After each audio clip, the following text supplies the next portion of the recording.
পাগলের খুঁজতে খুঁজতে শেষ হয়ে গেলাম। পাগল কোথায় গেছে? পাগল দেখতে তো আমার মনে হয় যে ভালো, ভিতরে বস্তু আছে।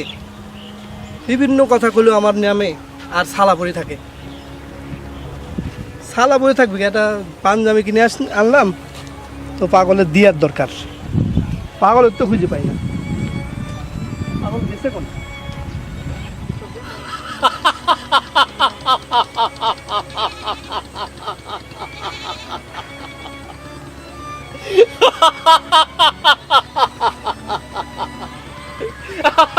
আরে মানুষ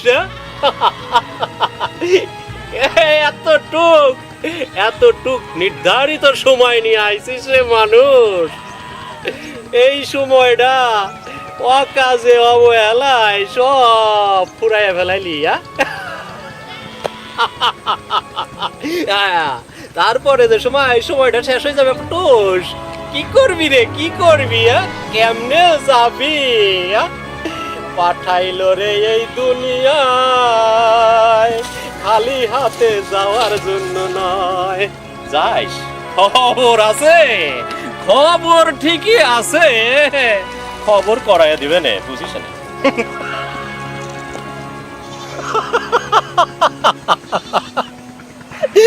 আরে মানুষ, নাম শুনছিস কোনোদিন? ফুলসিরাত, ফুলসিরাত, ফুলসিরাত, উড়ি সর্বনাশ।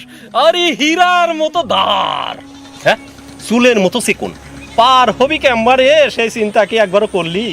বুঝিস, ওই দম ফুরাইলে ঠুস, দম ফুরাইলে ঠুস, হইল না তো হুশ, দম ফুরাইলে ঠুস।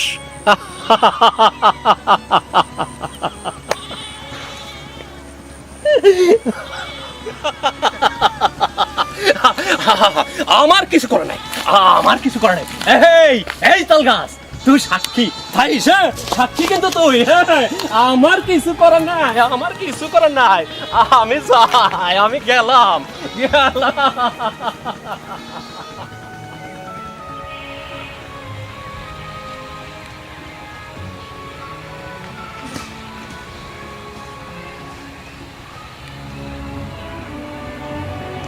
আরে পাগলের সাথে তো দেখা হয়ে গেল। ওই তো পাগল। খালা খালা খালা, তুই শালা পরে থাকিস কি জন্য? এনে তোর জন্য পাঞ্জাবি কিনে নিয়ে আসছি। পাঞ্জাবি। আগুন আগুন আগুন! আরে আজব ব্যাপার। পাগল আমার নামে বিভিন্ন কথা বলে। আজকে একটা পাঞ্জাবি কিনে নিয়ে আসলাম, পাগল নিল না। ব্যাপারটা কি? তাহলে কি আমি কিস্তিতে টাকা উঠাইছি, ব্যবসা ট্যাবসা করি, সেই টাকাতে এইটা কিনলাম, সেই জন্য নিল না? না, ব্যাপারটা ভালো করে ক্লিয়ার হওয়া লাগবে। হয়তো বালু বাবার কাছে যাওয়া লাগবে আমার। যাই, বালু বাবার সাথেই কথা বলে আসি।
পাগলা আসছিস?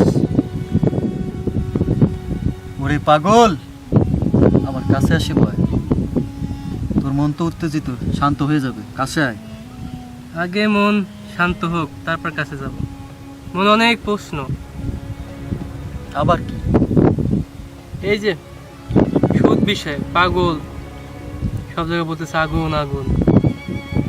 ঠিক আছে আগুন বলছে, কিন্তু কোরআনে কি সুস্পষ্ট কোন আয়াত আছে সুদ বিষয়ে থাকে তো বলেন আমাকে, তবে এমন শান্ত। শোন, হ্যাঁ, কোরআন হচ্ছে মানুষের রহমত স্বরূপ, কোনো অমানবিক, মানে মানবতার সবচেয়ে বড় সংবিধান। বুঝতে পারলি পাগলা? তো কোরআনে আছে বিভিন্ন আয়াতে যে সুদ হারাম,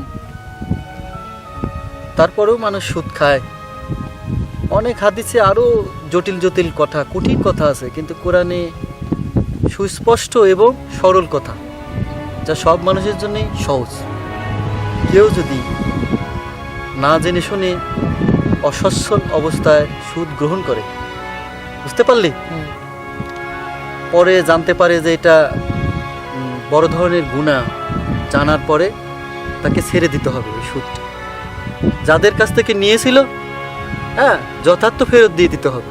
ঠিক, বুঝতে পারছিস? তারপর তওবা করে ওইখান থেকে ফিরে আসতে হবে। আর যদি সে খাইতেই থাকে? ওরে পাগল, শোন, কোরআনের সূরা বাকারা 275 নম্বর আয়াতে আছে, ওমান আদা ফাউ উলাইকা সাবুল নারী হুম ফিহা খালিদিন। বুঝতে পারলি? এটা একটা আয়াত। এর বাংলা কি? এর বাংলাটা হচ্ছে, যারা পুনরায় জেনে শুনে চক্রবৃদ্ধি হারে সুদ নিবে বা আরম্ভ করবে, তারাই দোজকবাসী। হুম ফিহা খালিদিন, সেখানে তারা চিরকাল থাকবে। বুঝতে পারলি? অর্থাৎ কেউ জেনে শুনে দ্বিতীয় দফায় যারা চক্র আকারে সুদ গ্রহণ করবে, তারা নিশ্চিত জাহান্নামী। সূরা বাকারার 275 নম্বর আয়াত আল্লাহ তাআলা এটাই বলছে।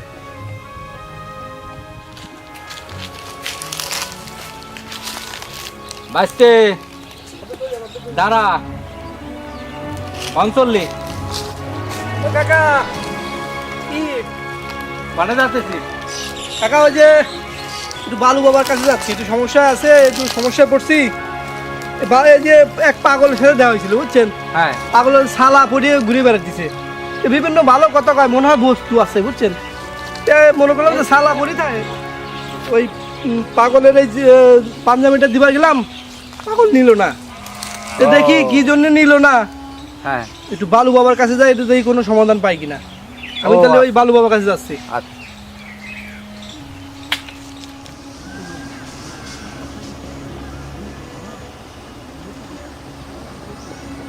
বালু বাবার শাক দেখুন হচ্ছে।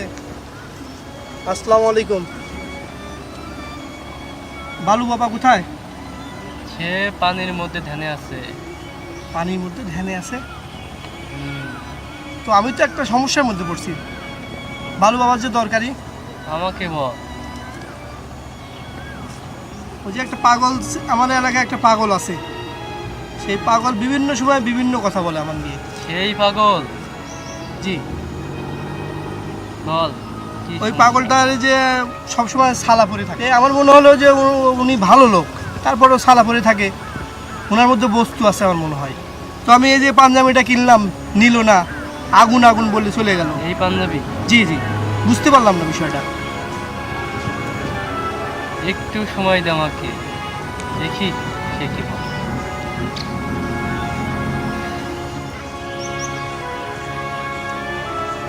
পেয়ে গেছি, পাগল আগুন আগুন বলছে, তাই না? জি। তুই লোন নিস, কিস্তি উঠোস, অর্থাৎ খাইস নে, কিন্তু নিস। খাওয়া ও নেওয়া দুইটাই অপরাধ। সূরা বাকারার 275 নং আয়াতে বলা হয়েছে, চক্রবৃদ্ধি আকারে জেনে শুনে সুদ গ্রহণকারী দোজখবাসী। সে চিরকাল দোজখে থাকবে। আর 10 জন ব্যক্তির উপর অভিশাপ দিয়েছে, হাদিস শরীফে বর্ণনা আছে, তার মধ্যে তুই পড়ে যাস। তুই সুদ দিস অর্থাৎ কিস্তি নিস, তাদেরকে সহায়তা করিস সুদের বিষয়ে জড়িত। এই জন্য পাগল তোর এই পাঞ্জাবি বা কাপড় নেয় নাই, বুঝতে পারছিস? এখন আমাকে কি করতে হবে? এটা থেকে মুক্তি পাওয়ার একটাই উপায়, কোরআনকে ফলো করতে হবে এবং আল্লাহর কাছে তওবা করতে হবে যে আল্লাহ আমার এই ঋণ থেকে যেন মুক্ত করে দেয়। আস্তে আস্তে মুক্ত হওয়ার চেষ্টা কর, আর কোরআন পড়ে এবং মুসলমান হওয়ার চেষ্টা কর। এটাই, যা করতে থাক। আচ্ছা, তাহলে আমি সব তার ইচ্ছা।